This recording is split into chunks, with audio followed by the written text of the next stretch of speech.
admiro y después quiero. En este caso no sé cómo se dieron las circunstancias, pero no se ha dado alrededor nuestro, y cuando digo alrededor nuestro, digo alrededor de los argentinos, casos semejantes, similares, parecidos, al caso que nos sorprendió el mendocino, que nos regaló tantas cosas, nos enseñó tantas cosas, nos descubrió tantas cosas, y que a la vez descubrimos en él toda una serie de valores que, si son valores, digamos, habituales en cada una de las particularidades en que se pueden dividir los hombres, en este caso se han dado todas en conjunto. El viento, digamos, las ha juntado y las ha encontrado. Leonardo, ¿cómo creciste y cómo lograste una personalidad como la tuya? Es decir, ¿cuál es la conjunción que se da en vos para lograr una personalidad? Yo pienso que la personalidad se va conformando a través de tu historia, de los hechos que te van sucediendo, y acorde con la sensibilidad y la receptibilidad que cada uno tiene. O sea, es como si yo te preguntara cómo conformaste tu personalidad. Yo creo que es tu historia, tu sensibilidad, tu respeto hacia la gente, ¿no es cierto? De alguna manera, en muchos aspectos, vos y yo nos parecemos, porque somos la gente. Nosotros no somos otra cosa que la gente. Ahora, ¿cómo crecí? Mira, Cacho, mi niñez, muchos cuando hablan de la niñez de Leonardo Fabio o de la adolescencia de Leonardo Fabio le dan un signo trágico o dramático, cosa que no fue de ninguna manera. Nosotros venimos de una familia muy humilde, nosotros somos de extracción muy humilde, pero mi niñez tal vez sea lo más bello de toda mi vida, lo que yo más rescato de toda mi vida. Porque éramos dueños de nuestro tiempo, andábamos desnudos por el río, con mis amigos, salíamos a robar los caballos que a veces dejaba en un descuido la municipalidad y los montábamos y salíamos.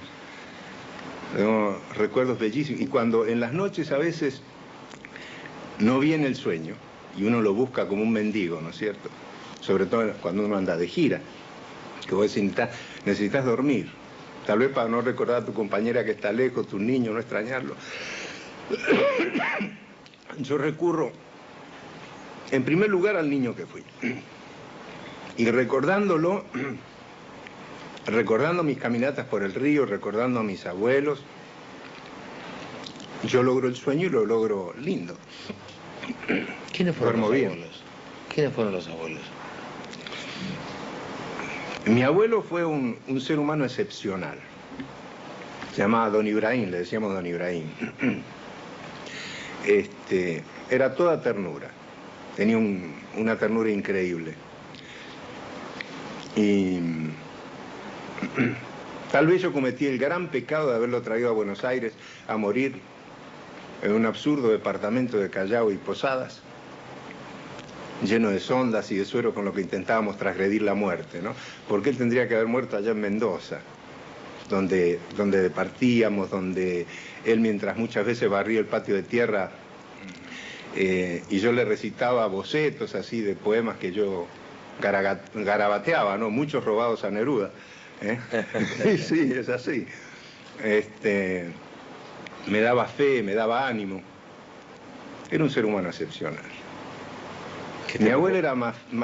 ¿Tu abuela? Más serena, más, no tan tierna, pero era tal vez la mujer más inteligente de mi núcleo familiar. ¿Nacionalidad? Ella era española, había venido con la revolución. Ella tuvo que venir acá con tantos inmigrantes, ¿no es ¿Y el cierto? abuelo de Callao y Posada? No, el abuelo era de Mendoza, era un indiazo que yo lo traje acá a Callao y Posada, no sé ni para qué, ¿no es cierto?, a pasar los últimos años de su vida, pero un ser humano excepcional. Leonardo, hablas de tu infancia, hablas de tu adolescencia, que la han pintado de otro modo, que le han puesto otros colores que no son los que respetan en realidad la verdad que nos estás diciendo. Pero, ¿cómo comienza esta infinita variedad de calidades que reúne tu vida? Y esto quiero que no me tomen porque estoy frente a alguien que admiro y quiero entrañablemente, sino entiendo que es algo compartido y entiendo que el que no lo comparte lo respeto, como respeto siempre las actitudes opuestas a la de uno, pero entiendo que estamos muy cerca de la verdad todos. Mira, Cacho, yo creo que no estás diciendo nada que nadie tenga que perdonarnos, porque indudablemente nosotros estamos en el inventario familiar de la gente, son muchos años acompañando a la gente. Estamos involucrados con la gente desde nuestra adolescencia prácticamente.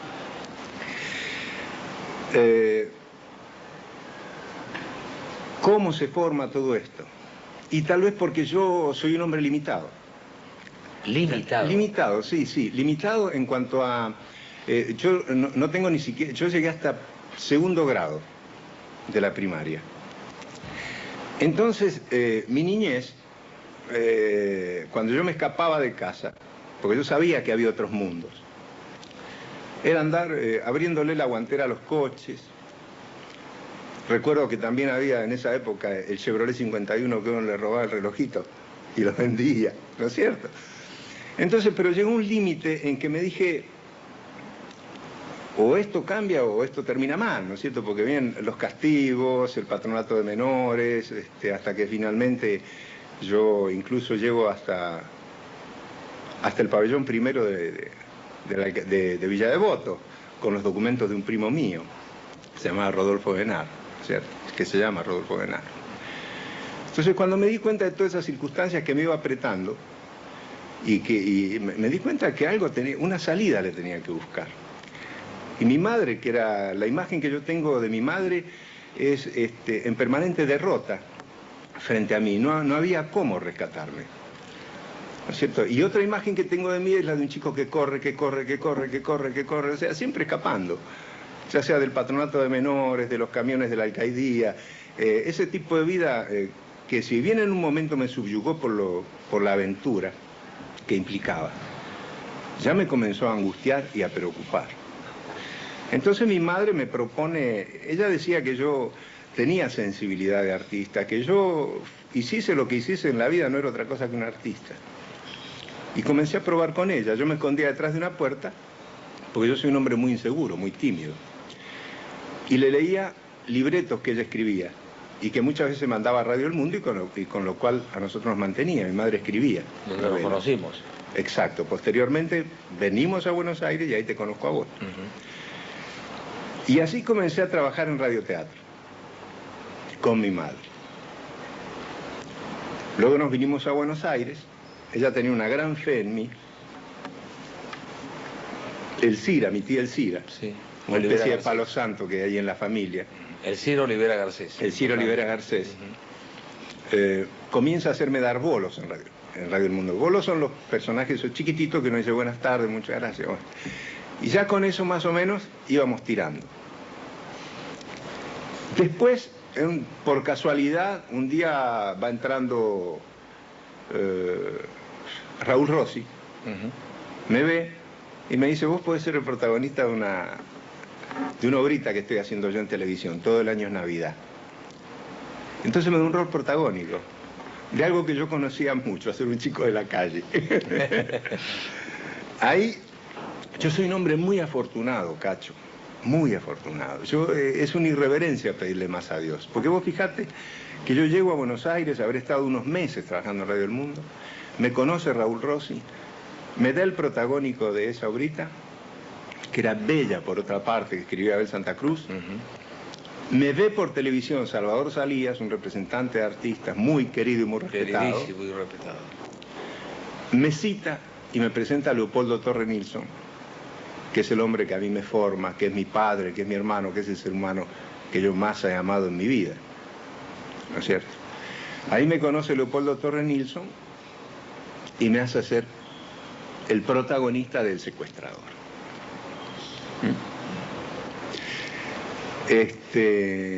Ahí conozco también a María Banner. Y nos enamoramos, ¿cierto? Mejor dicho, yo me enamoré. Y que con el tiempo vendría a ser mi mujer, mi primer mujer, de la cual tengo dos hermosos muchachos, Luis María y Leonardo. Y así sigue mi carrera. Un día vamos a Mar del Plata, entonces me juego, me tomo un par de whisky, me animo, yo que nunca tomo otra cosa que agua.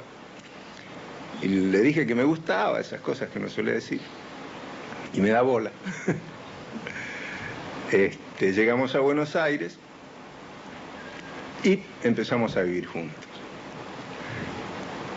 Pero yo tenía mucho miedo porque a mí me decían el analfa. Pues yo decía, ay, Gestea, ¿no es cierto? Hacía ruido con la sopa. Era muy rata. Entonces un día, yo recuerdo que Emilio Alfaro me decía el analfa y yo lo oía. Yo sabía que le decía. Entonces digo, pues un día me la van a chorear. No puede ser, porque andaban todos dando vueltas. Y eran peligrosos. Y eran peligrosos. Entonces yo empecé a mitificar y a inventar que yo iba a ser director de cine, que mi sueño era dirigir cine. Yo digo, si yo le digo que voy a dirigir cine, esta se queda conmigo. Engancho, sí. Engancho, ¿no? Bueno, y con el cuento de director de cine las enganché a los dos, a Carola y Claudia y vamos a hablar porque está ahí estupenda, sí. Entonces, comencé a levantarme muy temprano por la mañana y le decía que yo me iba a estudiar con Torre Nilsson.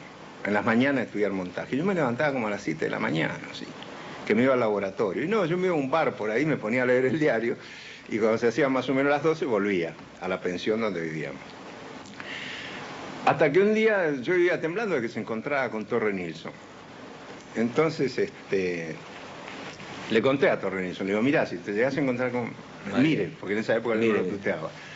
Le digo, mire, si llega a encontrar con Marilyn, usted dígale que yo todas las mañanas estoy con usted compaginando allá, ¿no? En Alex, pues yo estoy aprendiendo dirección. Y se empezó a reír. Le dije, ¿por qué no estudias dirección? ¿Por qué no dirigís en vez de mentir tanto? Y entonces dije, bueno, porque la mentira tiene un límite, ¿no? Entonces hice mi primer cortometraje. Bueno, pero, perdón. Sí. Haces un puente muy simple de algo trascendental.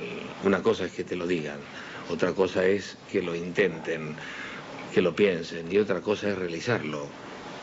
Que el tímido, que el analfa, que el que no sabe, que el marginado, que el de los relojitos, comience a dar un paso tan fundamental como es el querer traducir en imágenes etapas, hechos, vidas, situaciones, Sí.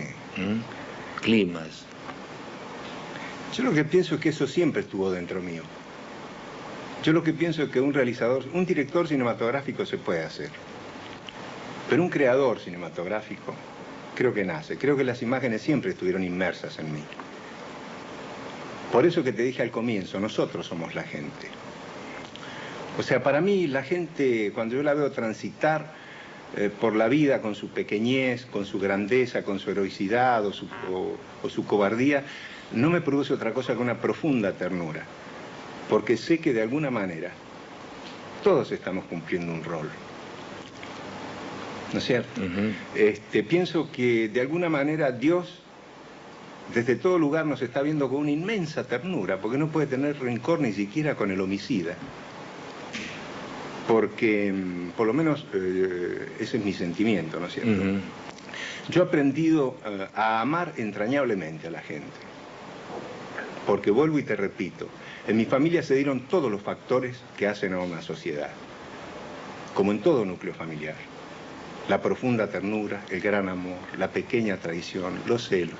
O sea, entonces yo en eso involucro toda la comunidad, porque un país no es otra cosa que una gran